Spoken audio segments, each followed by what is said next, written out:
امام حسین کی شہادت کے بعد فوج یزید نے رسول اللہ کی بیٹیوں کو قید کر دیا اور امام حسین اور ان کے ساتھیوں کو بے گور و کفن زمین کربلا پہ چھوڑ کے کوفہ و شام کی طرف روانہ ہو گئے۔ تو یوں رسول اللہ کا نواسا زمین کرب و بلا پہ بے گور و کفن پڑا رہا۔ اتنے میں ایک کبوتر آسمان سے اڑتا ہوا جب زمین کربلا سے گزرا تو وہ رسول اللہ کی مہک کو محسوس کرنے لگا اور دیکھا کہ امام حسین علیہ السلام کا جسم زمین کرب و بلا پہ بکھرا ہوا ہے، تو وہ چیختا ہوا آسمان میں پرواز کرتا رہا اور دوسرے پرندوں سے کہنے لگا کہ قیامت آ گئی، بی بی فاطمہ زہرا کے بیٹے کو قتل کر دیا گیا اور رسول اللہ کے خاندان کا خون زمین کرب و بلا پہ بکھرا ہوا ہے۔ تو یوں کبوتر کرب و بلا میں آ کر مقتل گاہ میں پھرنے لگے اور امام حسین علیہ السلام کے غم میں رونے لگے اور امام حسین کے خون کو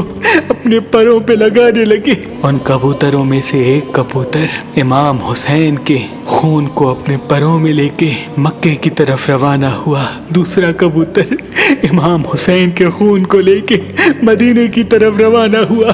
تیسرا کبوتر نجف کی طرف روانہ ہوا۔ تاریخ نے لکھا مدینے سے باہر سیام نام کا ایک یہودی رہتا تھا جس کی بیٹی کو کوڑ کا مرض تھا اور وہ نابینا تھی، اور یہ مرض کسی دوسرے کو نہ لگے اس لیے وہ روز ایک باغ میں اپنی بیٹی کو بند کر کے چلا جاتا تھا اور صبح آ کے اپنی بیٹی سے ملتا تھا۔ بس جیسے ہی اپنی بیٹی کو باغ میں چھوڑ کے واپس جائے اس کی بیٹی ایک درخت کے نیچے آ کے بیٹھ گئی اور اس درخت کے اوپر وہ کبوتر بیٹھا تھا جو امام حسین کا خون لے کے مدینے کی طرف آ رہا تھا۔ بس رات کو اس کبوتر کے پروں سے امام حسین کے خون کی ایک بوند اس نابینا کی ایک آنکھ میں گری، دوسری بوند دوسری آنکھ میں گری اور کچھ بوندیں اس کے چہرے پہ لگی۔ اللہ پاک کے فضل و کرم سے وہ نابینا دیکھنے لگی اور اس کا مرض اللہ نے امام حسین کے صدقے ختم کر دیا۔ بس جیسے ہی صبح اس کا بابا آئے تو وہ باغ میں ادھر ادھر دیکھے، پوچھنے لگے